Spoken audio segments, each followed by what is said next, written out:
whatsoever, okay? I hate it.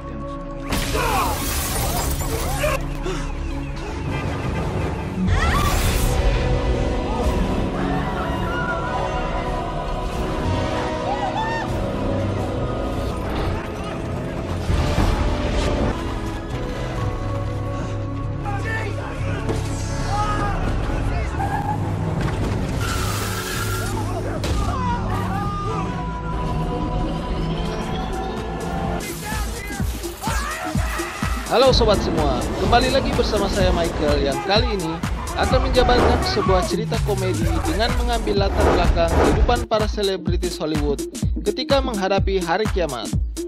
Bagaimana nasib Rihanna? Apa yang terjadi dengan Channing Tatum? Film ini pastinya cukup seru dan lucu, terlebih melihat sosok iblis yang muncul ke permukaan bumi. Oke, tak perlu berlama-lama lagi, mari kita langsung ke alur cerita dari film.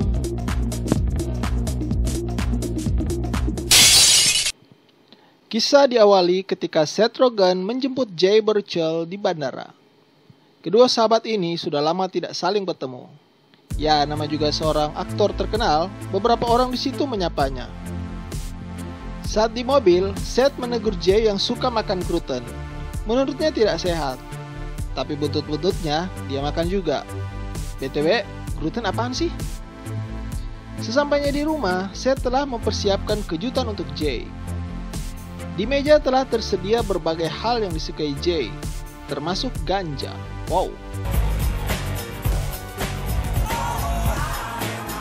Setelah bersenang-senang, malam harinya mereka ke rumah James Franco yang sedang mengadakan syukuran dengan rumah barunya. Awalnya Jay merasa tidak nyaman ketika diajak ke rumah Franco, karena dia tidak mengenal dengan orang-orang yang ada di sana. Terlebih Jonah Hill yang diyakininya tidak menyukainya. Namun demi Seth, akhirnya dia pergi juga. James Franco menyambut hangat keduanya. Di rumah itu ada bagian khusus yang dibuat Franco sebagai bukti bahwa Seth Rogen adalah sahabat terbaiknya. Tempat itu dipenuhi dengan banyak orang dan sederetan public figure sahabat Franco. Sebut saja Kevin Hart, Mindy Kaling, Rihanna, Brandon Trump, Michael Cera, dan Christopher Mintz-Plasse. Ketika bertemu Jonah Hill, dia bersikap ramah pada Jay, bahkan memamerkan anjing kecil yang baru diadopsinya.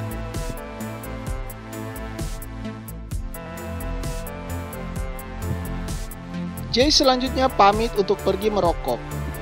Tanpa sengaja dia bertemu Emma Watson dan Craig Robinson dan berkenalan dengan mereka.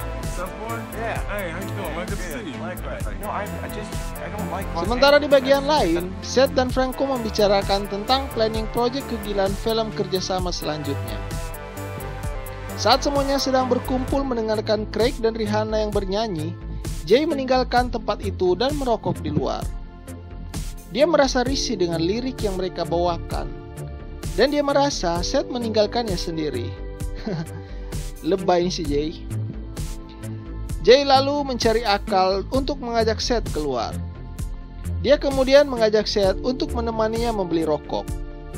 Karena dia merasa Seth lebih banyak menghabiskan waktu dengan yang lain ketimbang dengan dirinya. Dia juga beralasan tidak nyaman melihat Jonah Hill yang munafik dan sok baik padanya. Seth membantah semua dugaan Jay tersebut. Jay cemburu kayaknya guys.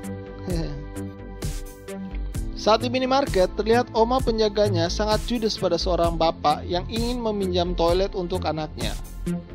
Selang beberapa saat kemudian, terjadi gempa bumi hebat di tempat itu. Barang-barang berjatuhan. Tidak sampai di situ saja, tiba-tiba terlihat sinar dari langit. Dan beberapa orang mulai terangkat, menghilang dari tempat itu.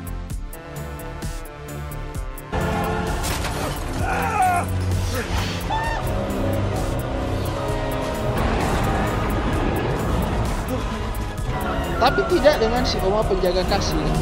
Dia mati tertimpa barang besar yang tiba-tiba jatuh. Jay tercengang dengan yang terjadi di depannya. Di luar suasana sudah kacau balau, terjadi tabrakan di sana-sini. Seth dan Jay lalu berlari menyelamatkan diri kembali ke rumah Franco. Tapi sampai di sana, semuanya terlihat wajar seperti tidak terjadi apa-apa. Seth menceritakan tentang apa yang baru saja mereka alami. Bahkan cerita Jay tentang orang-orang yang terangkat hanya menjadi bahan olok-olokan mereka di situ.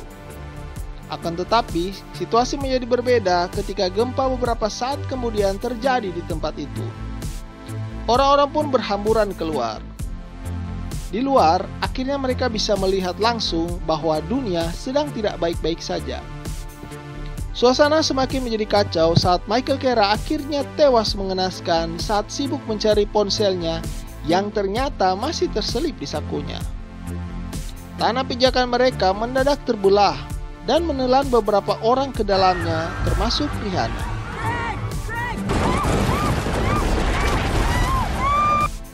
Kevin Hart bahkan menolak untuk menolong Aziz Ansari yang akhirnya harus masuk ke lubang yang penuh dengan api itu. Situasi benar-benar sangat menyeramkan dan gila. Jay yang juga nyaris menjadi korban akhirnya mampu untuk menyelamatkan dirinya dan kembali ke dalam rumah Franco. Di dalam rumah itu tertinggal hanya Franco, Seth, Craig, dan Jonah. Seth sangat bersyukur Jay masih hidup, sementara Franco sangat panik, sedangkan Jonah terus memperlihatkan perhatiannya pada Jay. Internet dan telepon tidak berfungsi lagi. TV pun hanya sesaat saja bisa digunakan, selanjutnya sinyal menghilang. Jay ingin kembali ke rumah Seth dan tidak ingin mati di rumah Franco. Namun Seth menolak untuk keluar dari rumah itu demi keamanan. Sementara Jonah meyakini para aktor seperti mereka akan menjadi prioritas utama pemerintah untuk diselamatkan. Jadi tidak perlu khawatir.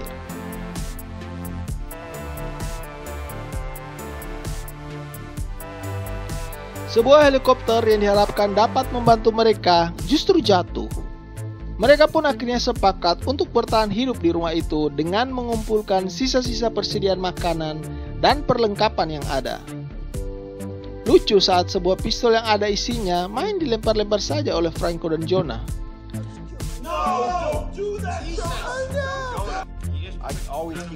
Ngakak juga sih saat Milky Way menjadi makanan favorit yang mereka perebutkan.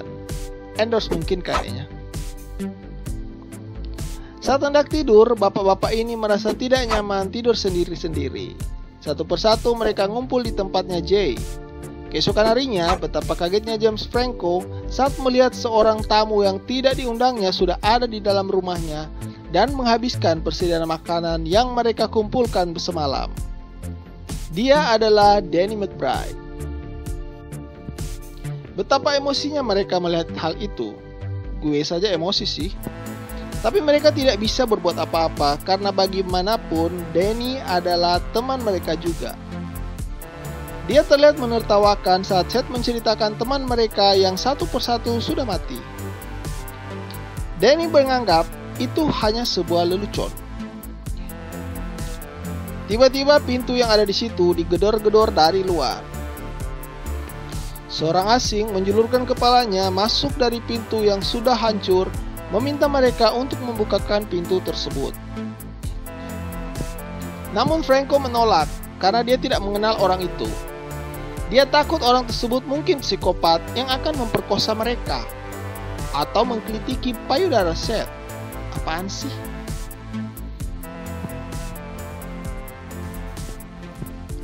Saat mereka sibuk berdebat, kepala orang itu tiba-tiba putus dan menggelinding ke arah mereka. Para aktor itu pun histeris teriak-teriak kayak cewek yang panik. Entah makhluk apa yang telah membunuh orang tersebut. Mereka pun segera berhamburan ke lantai atas untuk mencari tahu situasi di luar. Melihat lubang besar yang masih menganga di depan rumah, mereka menjadi bertanya-tanya apa sebenarnya sedang terjadi. Bagi yang lain, itu hanyalah efek gempa besar seperti yang terjadi di tempat-tempat yang lain. Tapi bagi Jay, itu adalah hari kiamat. Menurutnya semua itu sudah tertulis di Bible dan semua orang-orang yang baik akan terangkat ke surga oleh anugerah Tuhan. Sedangkan iblis atau setan kemungkinan akan keluar dari lubang besar yang berapi itu. Panjang lebar Jay menjelaskan, tapi bagi yang lain itu hanyalah omong kosong. Karena mereka merasa mereka adalah orang-orang baik yang suka menghibur banyak orang. Tapi kenapa mereka tidak terangkat? Dasar orang-orang bebal, bukannya segera bertobat, selanjutnya mereka malahan mengkonsumsi obat-obat terlarang yang ada di situ untuk fly bersama. Jay pun terjebak bersama ulah mereka itu. Setelahnya, saat semuanya sedang nonton film buatan mereka sendiri, Emma Watson menerobos masuk dengan menggunakan kapak. Mereka senang melihat Emma yang selamat, namun semua tidak berlangsung lama. Saat hendak beristirahat, Emma mendengar pembicaraan keenam lelaki itu tentang pemerkosaan. Emma pikir mereka akan memperkosanya saat dia lengah. Emma pun pergi dari tempat itu sambil merampok semua persediaan makanan dan minuman milik mereka. Kini mereka kehabisan air minum. Menurut Franco, setidaknya ada 2 galon yang ada di bawah tanah rumah itu. Tapi kabar buruknya, pintu masuknya ada di luar.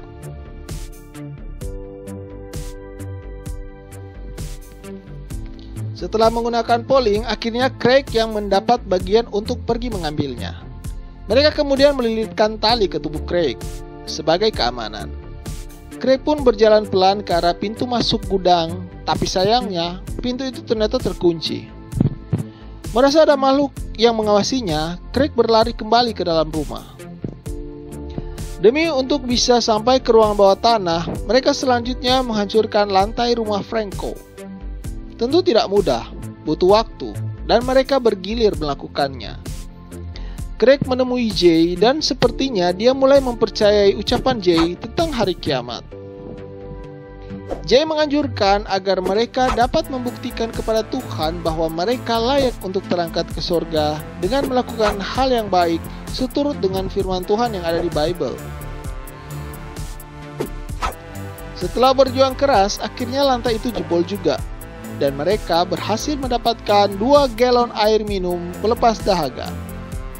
Mendapat air minum itu, mereka merayakannya seperti baru saja memperoleh harta karun.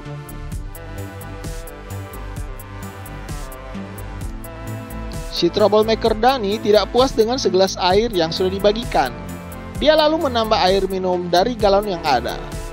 Saat ditegur Franco, ulahnya makin menjadi-jadi. Air yang ada di galon diteguknya langsung ke mulutnya, hingga air minum yang terbatas itu tumpah percuma. Sungguh jengkel lihatnya. Franco yang sejak awal memang tidak menyukai lelaki gempal itu, mulai bersepakat untuk mengusirnya dari rumah. Tapi saat ingin mengeksekusi Danny, rasa iba mereka muncul. Terlebih saat Danny meminta maaf. Franco membekalinya dengan pistol miliknya sebagai pelindung di luar. Tapi dasar memang orang kurang ajar, Danny menembaki teman-temannya itu satu persatu. Beruntung pistol itu hanyalah properti film saja, alias pistol mainan, sehingga tidak melukai siapapun. Danny lalu diusir tanpa ampun lagi. Tapi sebelum pergi, Danny membongkar sebuah kebohongan Jay yang ternyata pernah tinggal bersamanya di LA. Mendengar itu, Jonah berusaha menasihati Jay. Muak dengan sikap Jonah yang sok baik dan care pada dirinya, Jay melayangkan pukulan ke wajahnya. Jonah berusaha tetap bersikap baik dan bijak serta tulus di depan Franco. Tapi saat hendak tidur, Jonah memanjatkan doa kepada Tuhan agar si Jay dibunuh saja. Waduh. Ternyata si Jay benar, si Jonah munafik orangnya. Dan saat tertidur, Jonah diperkosa oleh sosok makhluk tinggi dengan penis yang besar. Ups. Tapi dipikirnya, itu hanyalah mimpi. Besok harinya, Seth mendapat bagian untuk mencari makanan dan minuman di rumah tetangganya Franco. Namun pengecut, dia tidak bersedia untuk pergi. Setelah didesak, akhirnya Jay bersedia untuk pergi juga. Craig pun menawarkan diri untuk membantunya. Keduanya pun pergi mencari makanan yang dibutuhkan. Rumah tetangganya terlihat berantakan dan tak ada seorang pun di sana. Makanan dicari akhirnya berhasil ditemukan. Namun sosok makhluk tiba-tiba menyerang mereka.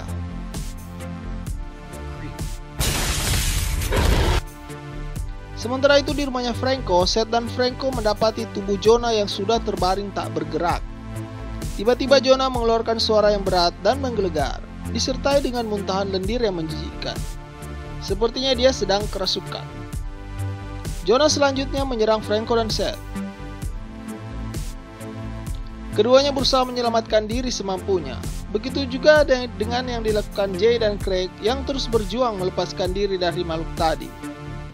Mereka pun berhasil kabur dan kembali ke rumah Franco. Belum habis ketakutan yang dialami di luar, ternyata di dalam rumah juga ada teror yang serupa. Mengetahui Jonah kerasukan, Jay refleks mengayunkan tongkat bisbol yang dipegangnya hingga membuat Jonah roboh. Mereka lalu mengikatnya di tempat tidur. Mengalami kejadian itu, kini yakinlah mereka bahwa itu adalah hari kiamat. Dan Tuhan itu memang ada. Kemudian mereka mencoba melakukan ritual pelepasan meniru adegan pada film Exorcist. Namun sia-sia. Malahan yang terjadi lebih buruk. Sebuah lilin terjatuh dan menyambar selimut yang ada di ranjang Jonah. Lelaki yang sedang kerasukan itu pun terbakar.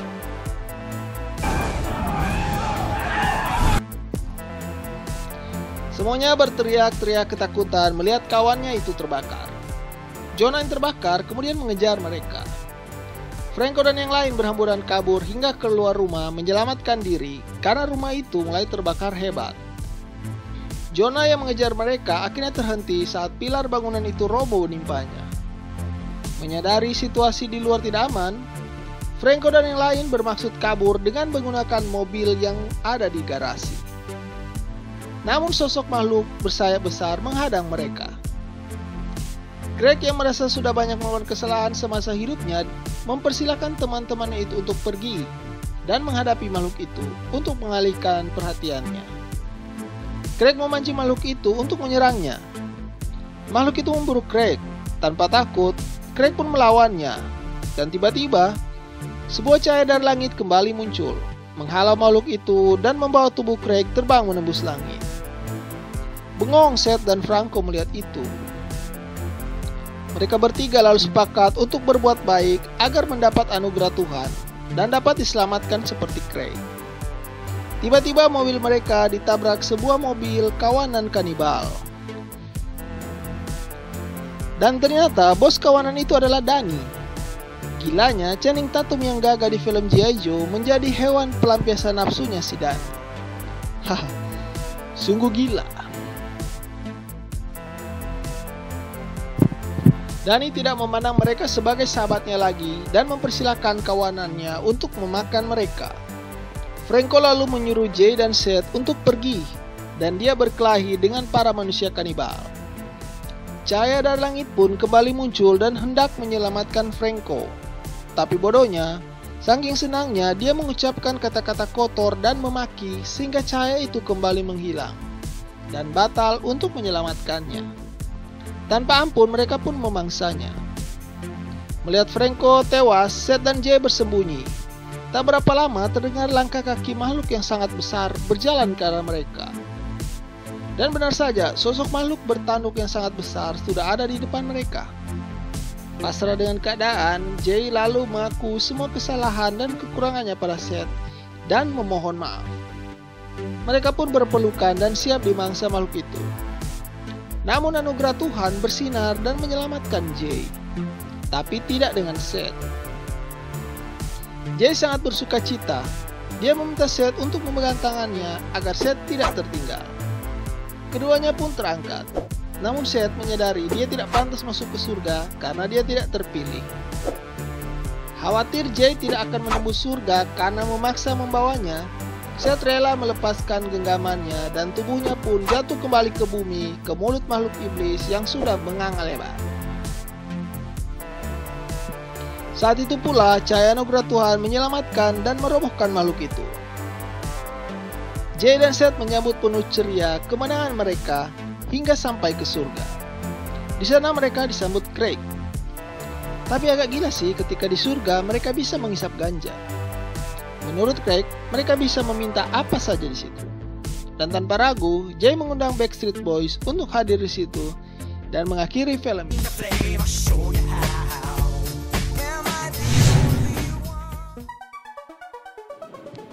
Terima kasih buat kalian yang sudah bersedia nonton alur ceritanya hingga selesai.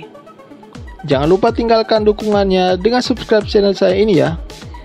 Sampai ketemu lagi pada alur cerita yang lain dan salam sukses selalu.